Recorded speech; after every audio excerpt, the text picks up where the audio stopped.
In this video, I'm going to be trying out soft pastel sticks for the first time. I have no doubt these are going to be messy, they're going to get all over the place, and I have no idea if I'll actually enjoy these. However, they look like a ton of fun, and they're super pretty, so let's jump right in. I opened these up, which was such a satisfying experience, and then I decided to try some swatches and just get a feel for the material on a sketchbook page. So I'm just doing all sorts of different swirls and lines, trying to use different sides of these pastels to just kind of get a feel for what it's like when you apply it to the paper. I also went through with the kneaded eraser to just see how much it would lift up, if it would smudge it, or if it would actually take it off the paper. I found that it did smudge it a decent amount, but once, the pastel buildup was taken care of, it did lighten things up a little bit. Especially the more saturated the pastel was, the harder it was for the kneaded eraser to actually do much. Since the buildup seemed to be a bit of a problem with these, I decided that I was going to do the final piece on pastel matte.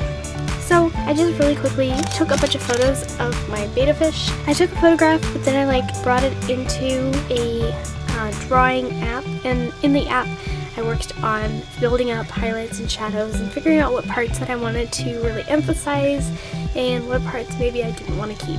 Later on you'll see the background won't look anything like the tank at all, but then sketched it out and then transferred it onto the pastel mat. I always recommend, if you can, do your original drawing on a separate sheet of paper, then trace and transfer it. This will just overall leave everything looking more polished and make sure that you have a clean result to work off of, but it hasn't damaged any of your paper beforehand. And if you're not sure how to transfer the sketch, I do have a video here that you can check out. So then I just went through and blocked out some color. I started with a bit of orange and then added in some shadows with red. Again, I always recommend, if you can, start from light and then work your way up to darker colors.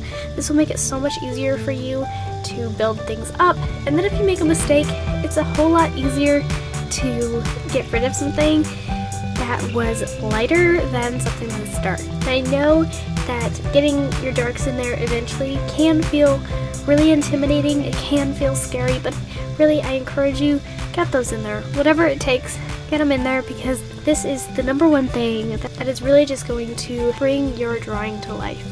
It is a thing that adds shape and form to your drawing. It makes it look 3D, it makes it pop out of the page, so please make sure that your shadow colors are dark enough. I used a stylus, for your touch screen. I used a stylus to blend my pastels. I found this was a really convenient way to do it because it was a nice small tip that I could use that was nice and controlled when I wanted to blend. And then if I wanted to switch between blending different colors, all I had to do was take the stylus and rub it or dab it onto my kneaded eraser, and all of the pastel came off on the kneaded eraser. So then I was able to keep using it with only having to use one stylus. So I'm just going through with some more shadows. If you don't feel comfortable mapping out your shadows before mapping out everything else first, then you can always start the other way. Just going through with a bit of orange and then add the shadow colors, or the midtones in this case, with the red. You notice how I'm taking the red and I'm literally putting it over the orange and putting it over the blue. Overlapping your colors is so crucial in trying to make your colors look realistic, because so many things affect a color in your drawing. The lighting, other objects around it, casting different colors on it. So many things add to this, and if you just put in one color, it looks fake because you don't have the other colors coming into effect that is kind of giving you the context to why it's realistic. Again, just going through and blending it out. This has been so much fun. You can see it is making a bit of a mess.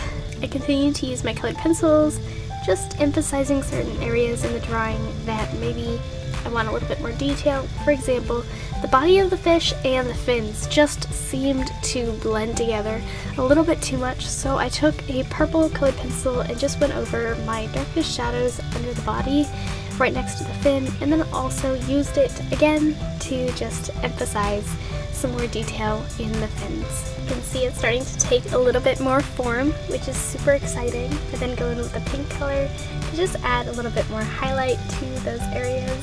Again, adding in some definition to the bottom fins. I really wanted some of these yellows and other colors to show through, so I didn't copy the reference exactly.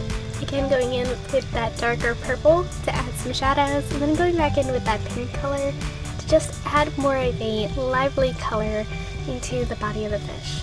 Again, I went through with my eraser, just kind of trying to create a little bit more of a space in between the fins. I then decided to see how these would work with odorless mineral spirits. I really like odorless mineral spirits with my colored pencil, and sometimes I even use it with my pastels. However, I don't know if I like how this worked with these soft pastels.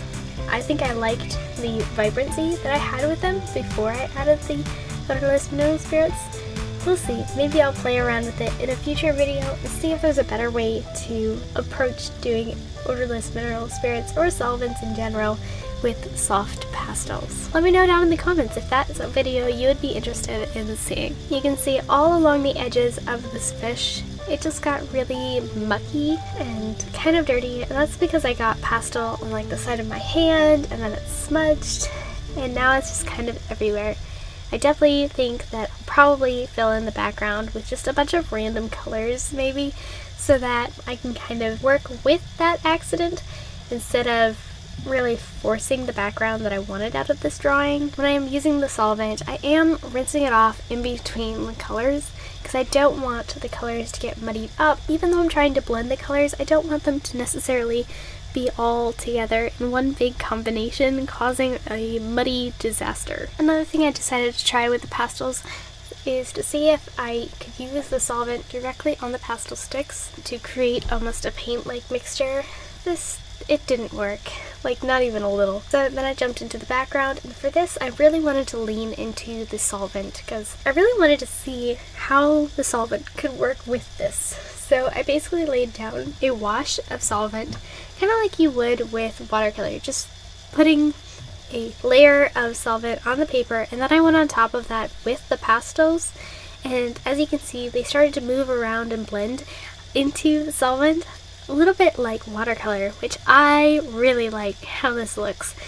As soon as I started doing this, I was so hooked. I had to keep going and going and going. And yeah, honestly, it was so much fun. It was so satisfying to see all of these colors just blend together, fuse together, and just stay vibrant in such a soft, beautiful way.